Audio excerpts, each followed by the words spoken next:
मेरी बाबा साहब के साथ यात्रा एक संयोग की यात्रा है।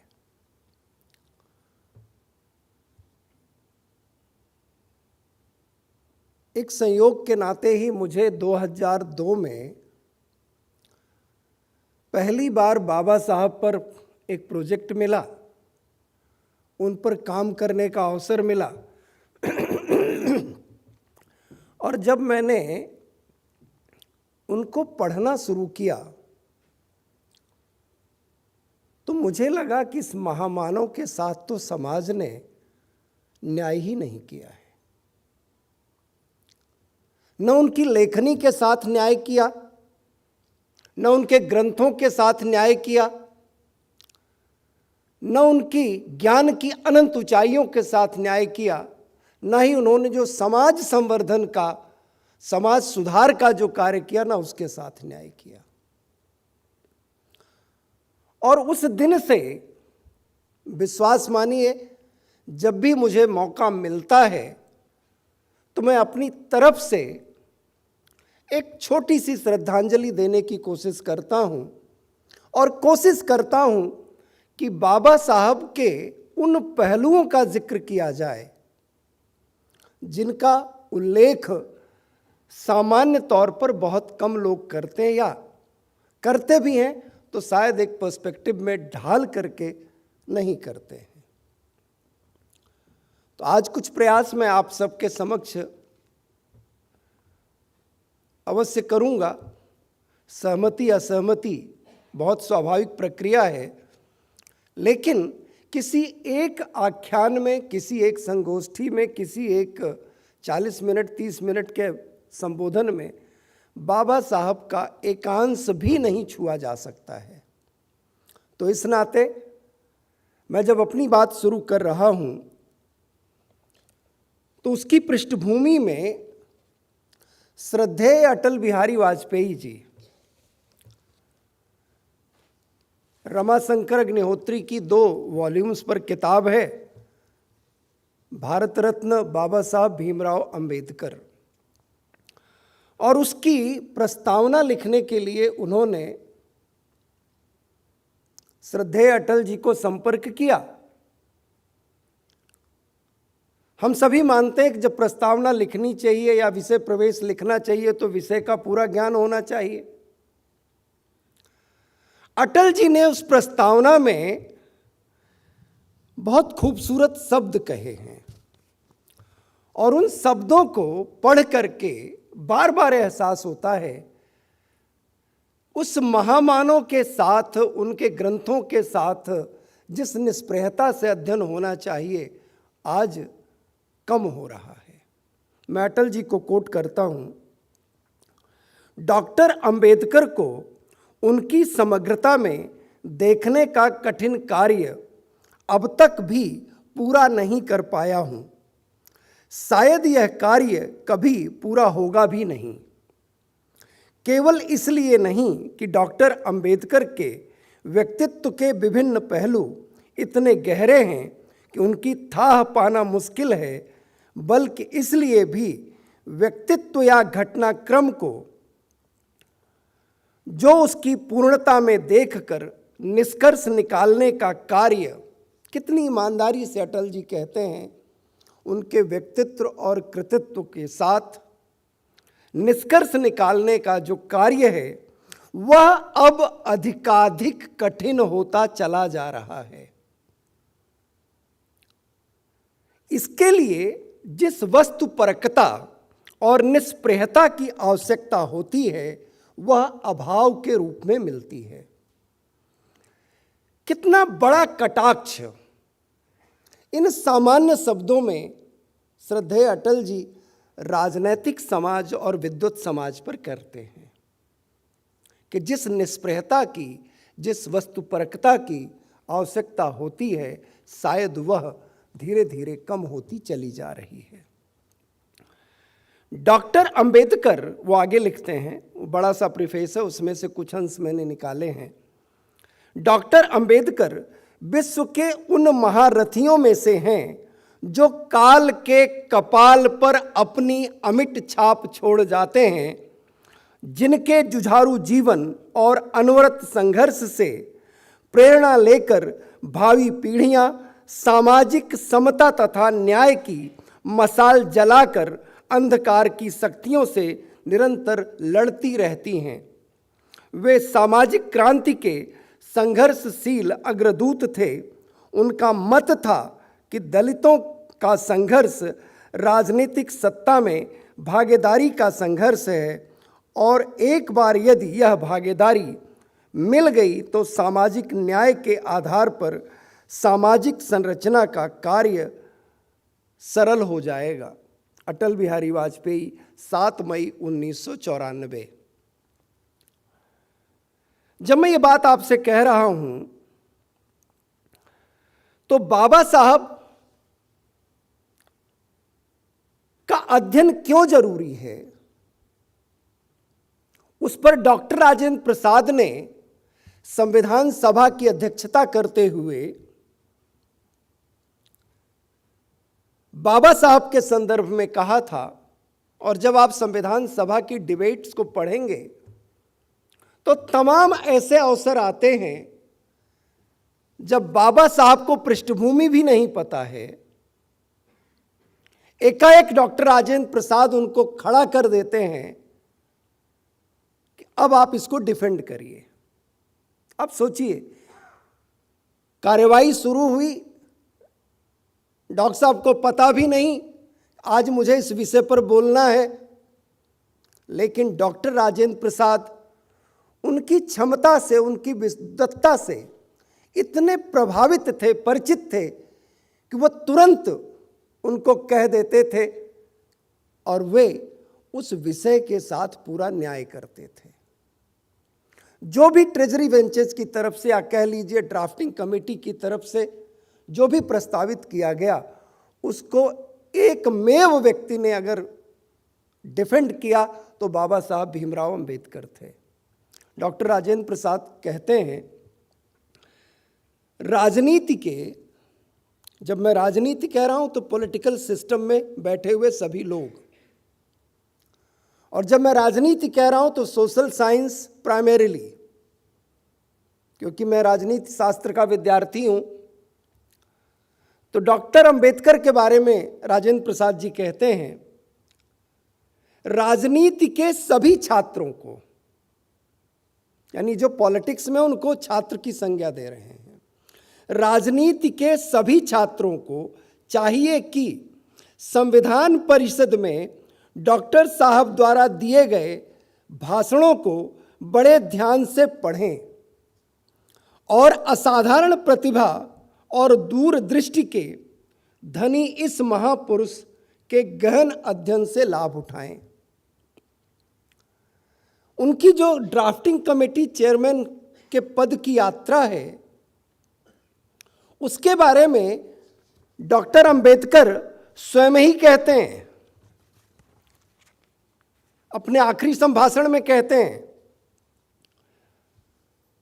I came to this Constituent Assembly with no greater aspirations than to safeguard interest of the scheduled castes. I am greatly surprised when Assembly elected me to the drafting committee. वो कह रहे हैं, मैं तो आश्चर्यचकित था कि जब मुझे ड्राफ्टिंग कमेटी के लिए चुना गया। फिर आगे कहते हैं, I am more than surprised when drafting committee elected me to be its chair.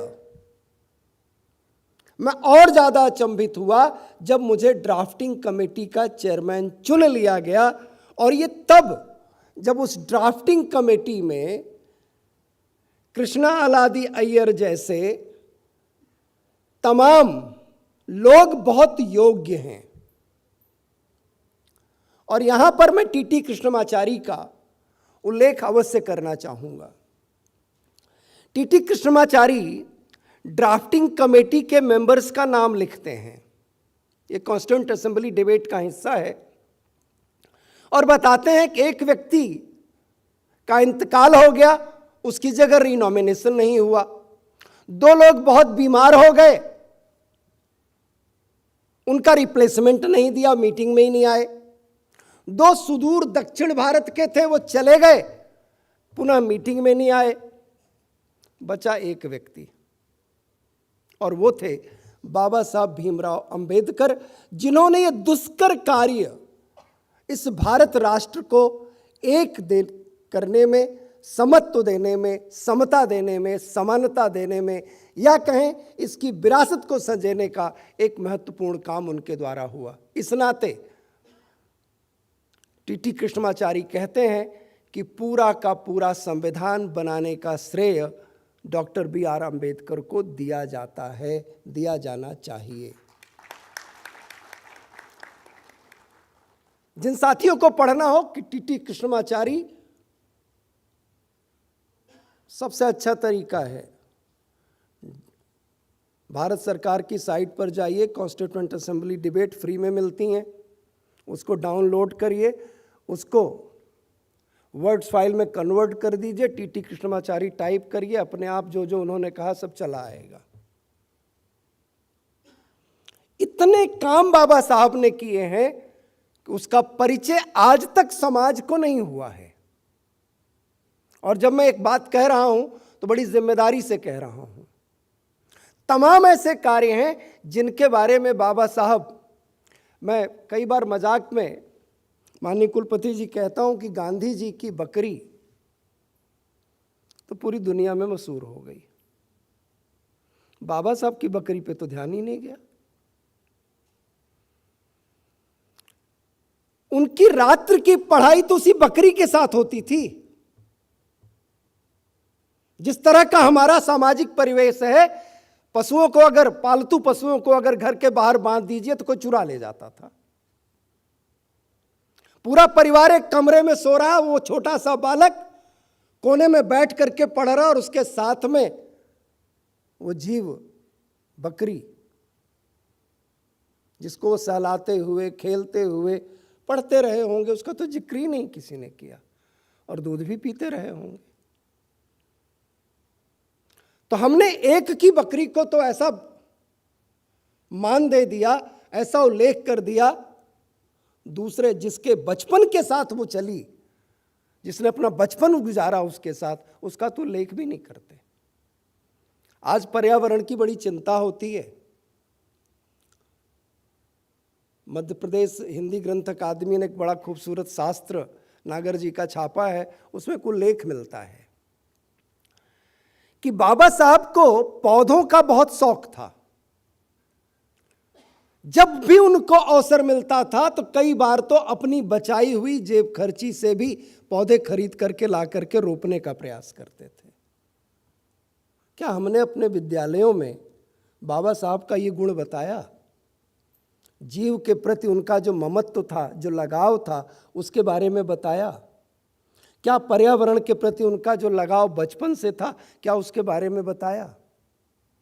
अगर बताते तो शायद पर्यावरण की दृष्टि भी अलग होती, जीव के प्रति ममत्व की दृष्टि भी अलग होती।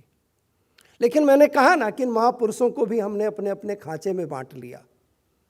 सबसे पहला कार्य तो ये होना चाहिए, इन महापुरुषों को आपस में बांटना बंद करिए।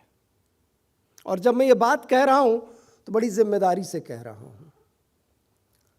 गांधी जी का एक सूक्त वाक्य है, untouchability is crime against God and humanity.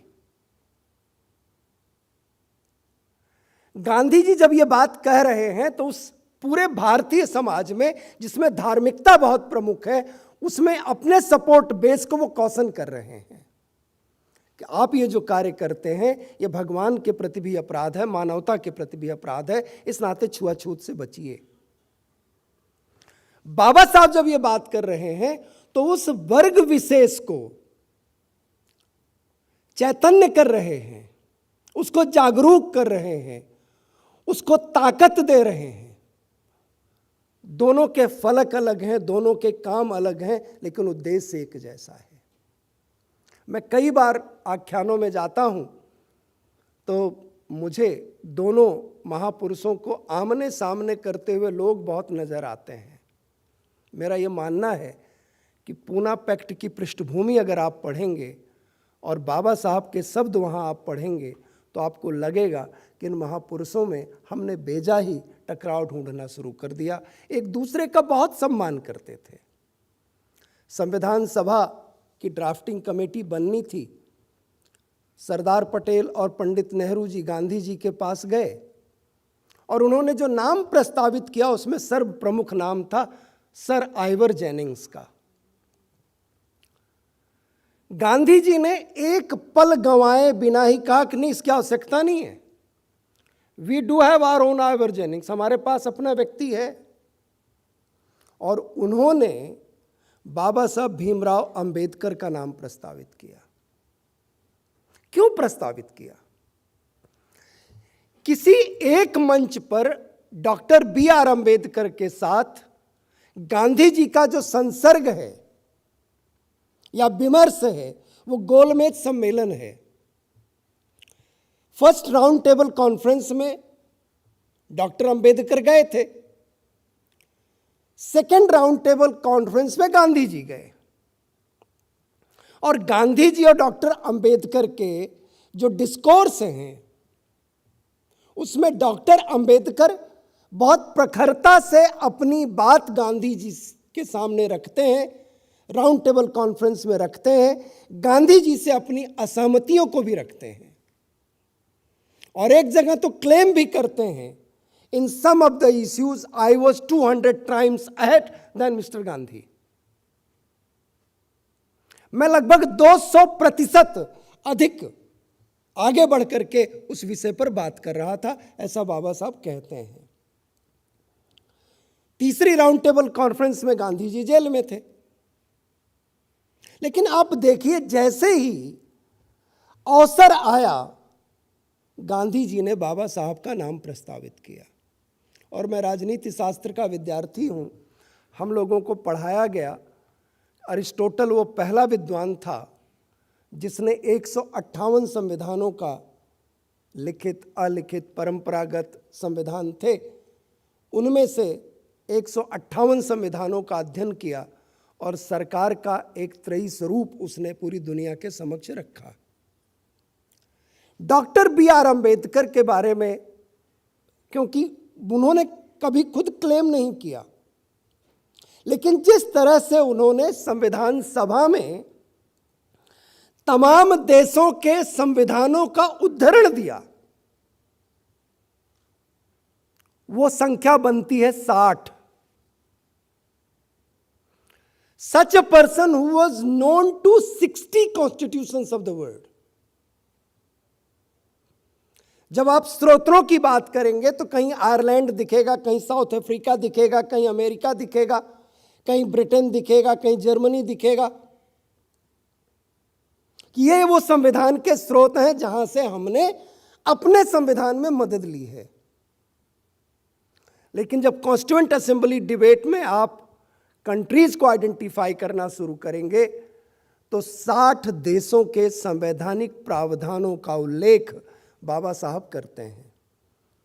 और जिस तरह के वो रिसर्चर हैं, जिस तरह के वो शोधार्थी हैं, उनके उस सद्गुण को देखते हुए कहा जा सकता है कि उनको इन सभी 60 संविधानों का विशद ज्ञान था। तभी वो भारत को इतना समग्र, समेकित, सब कुछ समा लेने वाला एक बड़ा संविधान दिया है। पूरी दुनिया का सर्वाधिक बड़ा संविधान है, लचीला भी है, दुरूह भी है। संवैधानिक संशोधन होते रहेंगे, लेकिन जो मौलिक ढांचा उन्होंने बना करके ड्राफ्टिंग कमेटी के माध्यम से दिया वो बदस्तूर इसी रूप में जारी रहने वाला है। और मैं यहाँ पर प्रधानमंत्री मोदी जी का 2017 का वो आख्यान का एक अंश ज़रूर पढ़ना चाहूँगा। वो कहते हैं कि इस संविधान को बदल देने की जो सोच है वो आत्महत्या करने जैसी सोच है। तो आप सोच सकते हैं कि बाबा साहब भीमराव अंबेडकर ने किस तरह से समाज की सेवा की है, किस तरह से एक ऐसा संविधान हमको दिया है जो हमारी सभी आवश्यकताओं को पूरा करता है। एक विषय जो बहुत कम उठाया जाता है, बाबा साहब की जो प्रॉब्लम ऑफ रूपीज़ पर किताब है, जो उनकी थीसिस 1918 में उन्होंने पूरी की थी, पैसे के अभाव में वो सबमिट नहीं हो पाई, क्योंकि जितनी कॉपियाँ उसके लिए चाहिए थीं। आज भी जब हम एमफिल और पीएचडी करते हैं तो 6 कॉपियाँ सबमिट करनी पड़ती हैं। सर चेक तो 2 ही होती हैं, तो 6 क्यों जमा करवाते हैं? मुझे तो आज तक समझ में नहीं आया। मैं भी प्रशासन का हिस्सा हूँ, बदलाव मैंने भी नहीं किया है, प्रस्तावित भी नहीं किया है, लेकिन 6 क्यों? बाबा साहब के पास पैसे नहीं थे कि वो 6 कॉपियाँ जाएं, और जब वो पैसे हुए तब उन्होंने भारत से वो प्रयास करके पुनः भिजवाया। उनके प्रोफेसर्स ने पूरा साथ दिया और फिर उनकी डिग्री उस पर अवॉर्ड हुई। उस पुस्तक के 100 वर्ष इस साल पूरे हो रहे हैं। उस पुस्तक पर परिचर्चा जरूर होनी चाहिए। उस पुस्तक पर विशद अध्ययन शालाएं शुरू की जानी चाहिए। भारत भूषण जी बता रहे थे कि आपने 15 दिन का सत्र रखा, तो मेरा आग्रह आपसे रहेगा सिर्फ उसका वाचन रख दीजिए, एक एक चैप्टर का वाचन रख दीजिए और किसी विशेषज्ञ को बुला करके उस पर चर्चा रख दीजिए। जो बाबा साहब ने उस पुस्तक में कहा है, आज भी बहुत कुछ होना बाकी है। और जब मैं कह रहा हूँ तो 2 प्रश्न वहीं से उठाऊंगा जो आपके साथ साझा करूंगा। ये प्रश्न ऐसे हैं जिस पर चर्चा कम होती है। एक प्रश्न बाबा साहब उठाते हैं कि कृषि को प्राथमिक उद्योग का दर्जा मिलना चाहिए। क्या अब तक मिला? हमारी जरूरतें कृषि पूरी करती है। अगर किसान हमारे लिए अनाज न उगाए तो दिल्ली जैसे शहर में हम बैठ करके न अपनी सब्जी की ज़रूरत पूरा कर सकते हैं, न खाद्यान्न की ज़रूरत पूरा कर सकते हैं। तो कृषि को प्राथमिकता उद्योग का दर्जा मिले, ऐसा 1916 में बाबा साहब ने अपने एक लेख में लिखा था, और वो लेख पब्लिश हुआ था journal of Indian economic society volume 1। और उसमें जो उन्होंने विषय उठाया था, small holdings in India and their remedies. Bharat में किसान की जोत, उसके खेत छोटे होते चले जा रहे हैं। और बड़ी कंट्रास्टिंग बात वो कहते हैं कि ब्रिटेन जैसे देश में जहां 2% खेती योग्य जमीन है, जो अपनी जरूरत का उस खेती योग्य जमीन से लगभग 11% पैदा करता है, वह छोटा देश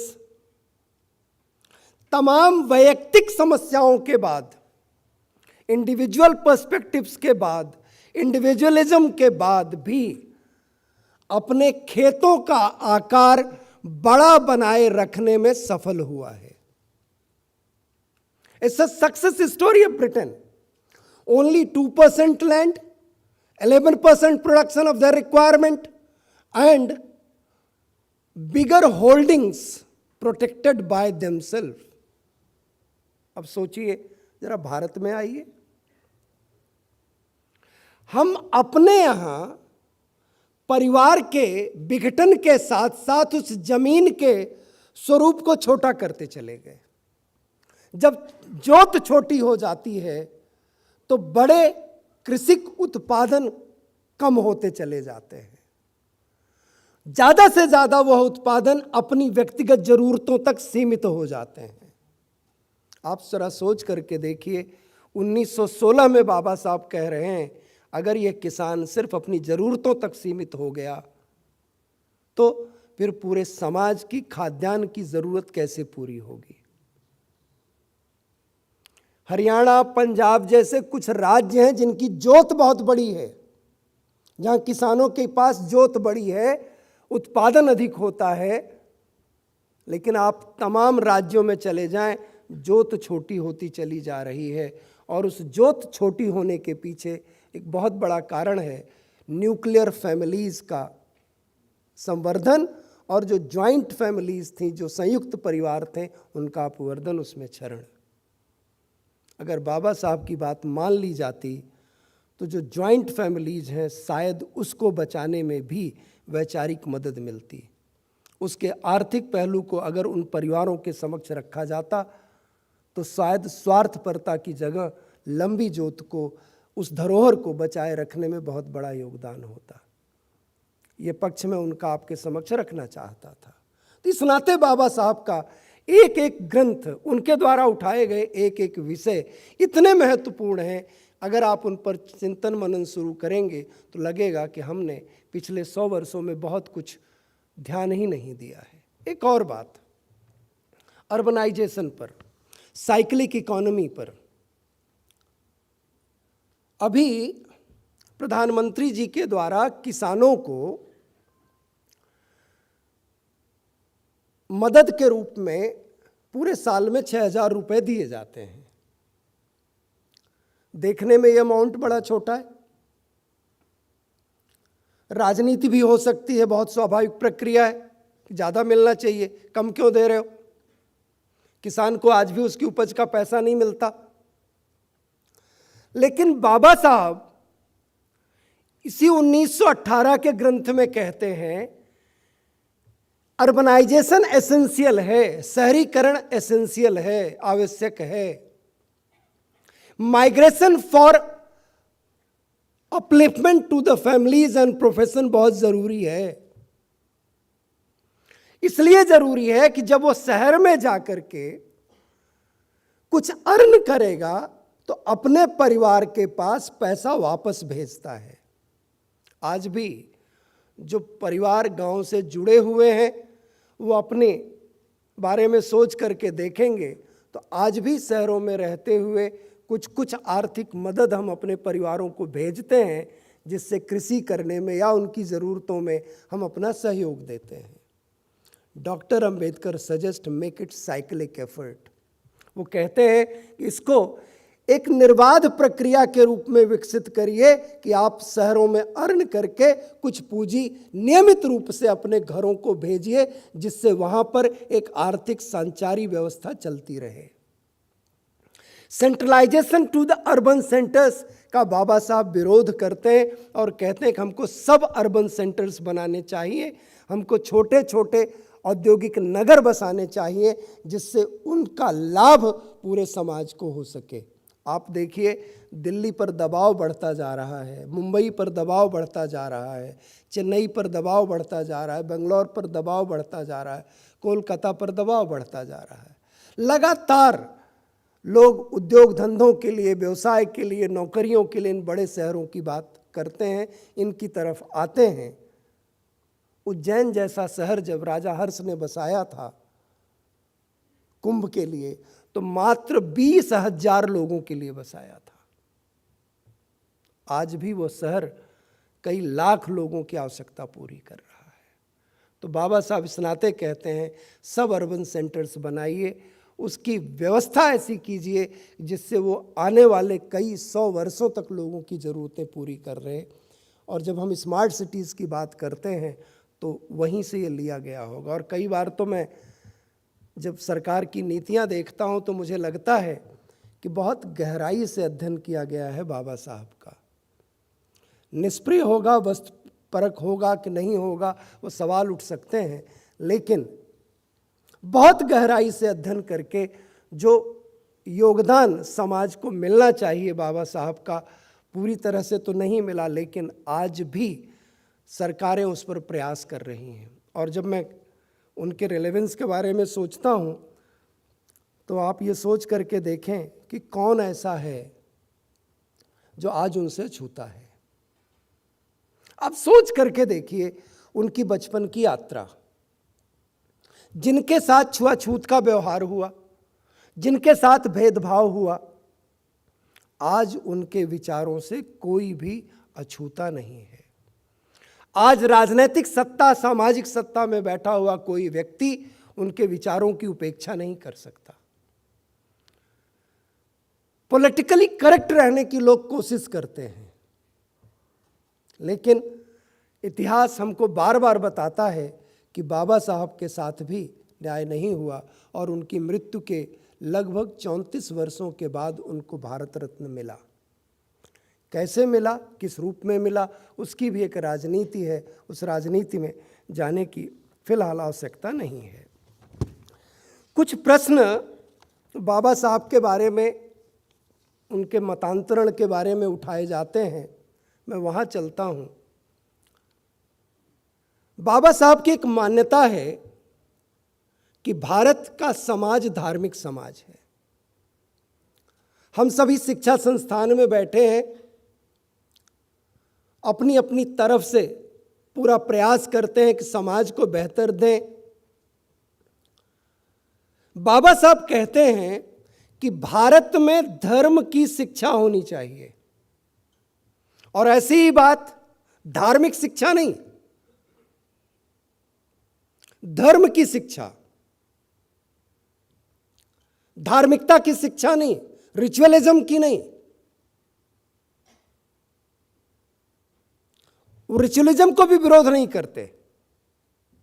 श्रीलंका में बौद्ध सम्मेलन में बाबा साहब बड़ी साफगोई से कहते हैं कि मुझे तो कोई ऐसी धार्मिक व्यवस्था नहीं मिली जिसमें रिचुअलिज्म ना हो, और उसका माध्यम है।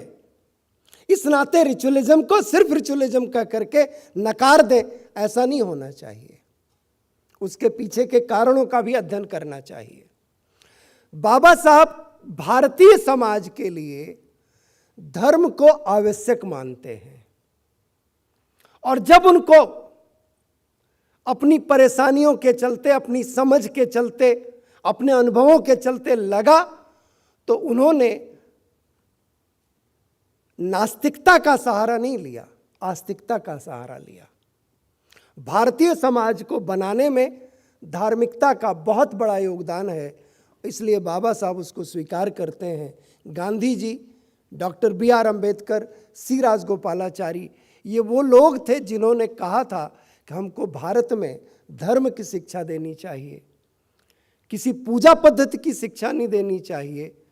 उसमें पूजा पद्धति एकांश हो सकता है, लेकिन अगर उनकी बात मान ली जाती, शिक्षा संस्थानों में वो हमारे करिकुलम का, सिलेबस का हिस्सा बन गया होता, तो आप जरा सोच करके देखिए। हम कहते हैं ना, मजहब नहीं सिखाता आपस में वैर करना। क्या हमने बच्चे को सिखाया? क्या बताया? क्या ये बताने की कोशिश की कि सबका भाव एक ही है, सबका स्रोत एक ही है, लक्ष्य एक ही है, उसमें जो कुरीतियां हैं वो दूर होनी चाहिए। अगर पढ़ाया होता तो शायद एक नए भारत का उदय बहुत पहले हो चुका होता। और जब मैं ये बात आपसे कह रहा हूँ तो बड़ा अच्छा सा उदाहरण मुझे याद आ रहा है। सर, उनकी जो थीसिस है उसमें वो प्राइवेटाइजेशन, लिबरलाइजेशन जैसे शब्द का इस्तेमाल 1918 में कर रहे हैं। हमने 1992 में लिया। एक थीसिस के रूप में एक researcher looking at the world economy खुलेपन की बात 1923 में कर रहा है। 1960 में सी राजगोपालाचारी, स्वतंत्र पार्टी, मीनू मसानी जैसे लोग ओपननेस, लिबरलाइजेशन, प्राइवेटाइजेशन की बात कर रहे हैं, और हमने कितने दशक लगा दिए वहां तक पहुंचने में। अगर हम आज़ादी के बाद भी बाबा साहब के उन सजेस्टेड मीन्स को अपना लेते तो शायद हमारी इकोनॉमी और बेहतर हुई होती। निसंदेह हम शोषित हैं। अंगस मेडिसिन को पढ़ें तो वो बताता है कि 1757 तक तो हम वर्ल्ड इकोनॉमी का 24 से 26% कंट्रोल करते थे, और जब अंग्रेज गए तो वो हमको माइनस में छोड़ करके गए। तो अगर बाबा साहब को अपना लिया गया होता, डिवेल्युएशन का जो पैटर्न उन्होंने दिया, जो बाद में भारत सरकार ने अपनाया, उसका लाभ आज तक हम सबको प्राप्त हो रहा है। जो रिजर्व बैंक का स्वरूप उन्होंने दिया, उसका लाभ हम सबको आज तक हो रहा है। महिलाओं के लिए जो उन्होंने काम के घंटे नियत किए, उनके लिए जो छुट्टियां नियत की, मैटरनिटी लीव नियत की, इक्वल वेजेस का जो कंसर्न रखा, उसका लाभ आज पूरे समाज को मिल रहा है। हिंदू कोड बिल में जो उन्होंने उस वक्त कहा, उसका लाभ आज पूरे समाज को मिल रहा है। निसंदेह उनको तमाम विरोध झेलने पड़े, अपने पद से त्यागपत्र देना पड़ा, और बड़ी बेबाकी से वो यूनिफॉर्म सिविल कोड के लिए कहते हैं आपकी जो डिमांड है पर्सनल लॉ की, ये बहुत जायज़ नहीं है, क्योंकि नॉर्थ वेस्ट फ्रंटियर्स एरियाज जो कि धार्मिक रूप में बहुत ज़्यादा सघन थे। 1935 तक तो उनके पास भी नहीं था। ये सारी चीज़ें कॉन्स्टिट्यूएंट असेंबली डिबेट का हिस्सा हैं। तो इस नाते जब मैं बाबा साहब का जिक्र करता हूँ तो समग्रता में करने की कोशिश करता हूँ और उन पहलुओं को उठाने की कोशिश करता हूँ जिनके बारे में बहुत कम चर्चा होती है। एक और बात जो बाबा साहब के व्यक्तित्व को बहुत बड़ा बनाती है, लग रहा मेरा समय पूरा हो रहा है तो मैं समाप्त करता हूँ। जो उनके व्यक्तित्व को बहुत बड़ा बनाती है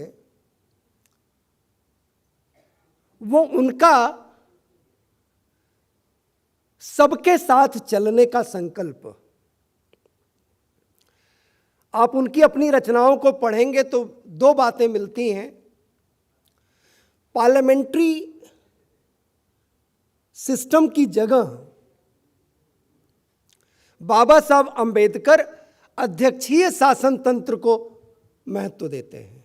जब व्यक्तिगत चर्चा करते हैं, अपने थॉट प्रोसेस की बात करते हैं, लेकिन उन्होंने अंततः संसदीय लोकतंत्र को स्वीकार किया।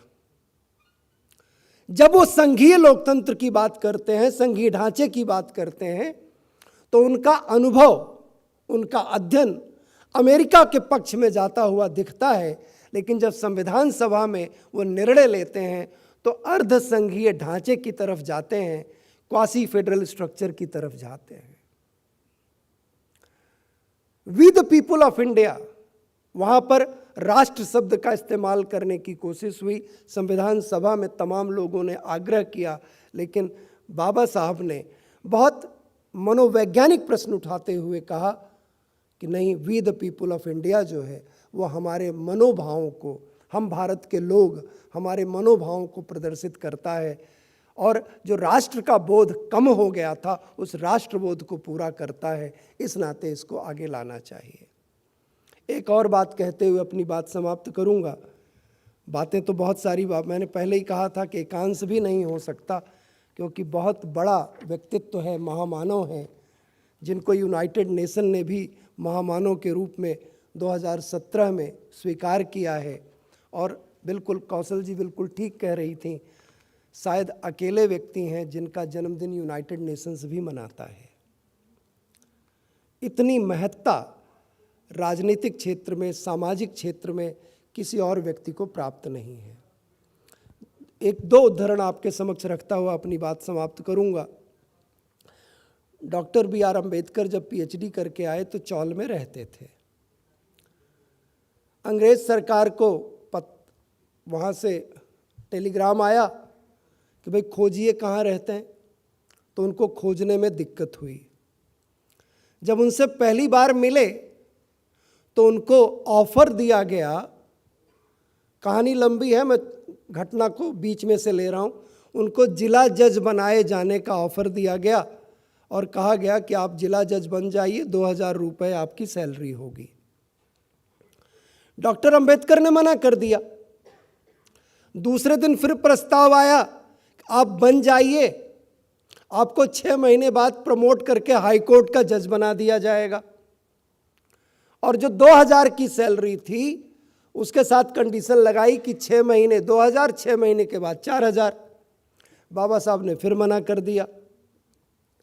और फिर तीसरे दिन फिर प्रस्ताव आया, आपको हम जिला जज नहीं सीधे हाई कोर्ट में तदर्थ जज बनाएंगे और फिर आपको 6 महीने बाद कंफर्म भी कर देंगे और सैलरी होगी आपकी 5000।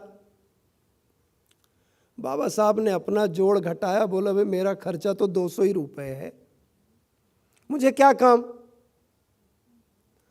और उन्होंने अपनी मां को दिए हुए वचन, उनके द्वारा दिए गए निर्देश कि तुम पढ़ लिख कर समाज की इस कुरीति को बदल देना, उसके प्रण को स्वीकार किया और अपना पूरा जीवन इस समाज के लिए न्योछावर कर दिया। आखिरी बात, अभी आप सबकी जानकारी में आया होगा कि माननीय प्रधानमंत्री मोदी जी अपने संबोधनों में कई बार कहते हैं कि India is mother of democracy. Bharat जो है वो लोकतंत्र की जननी है। बाबा साहब का एक वाक्यांश उसमें बहुत मदद करता है। वो अलग बात है कि हम शिक्षा संस्थानों में बैठे हुए लोग इस विषय की गंभीरता का ना तो लाभ उठाते हैं, ना उस पर अध्ययन करने की कोशिश करते हैं। बाबा साहब ने कहा, स्वतंत्रता, समानता और बंधुत्व मुझे प्रिय हैं, लेकिन मैंने ये तीनों शब्द फ्रांस की क्रांति से नहीं लिए हैं।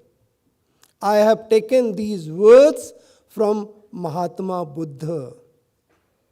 तो आप सोच करके देखिए, समानता, समता, बंधुत्व का वो विचार जो हमारे यहाँ श्रमण परंपरा के रूप में शुरू हुआ, एक विरोध की परंपरा के रूप में शुरू हुआ, या हम कहें समन्वय की परंपरा के रूप में शुरू हुआ, बाबा साहब उसको महत्व देते हैं, उसको याद देते हैं।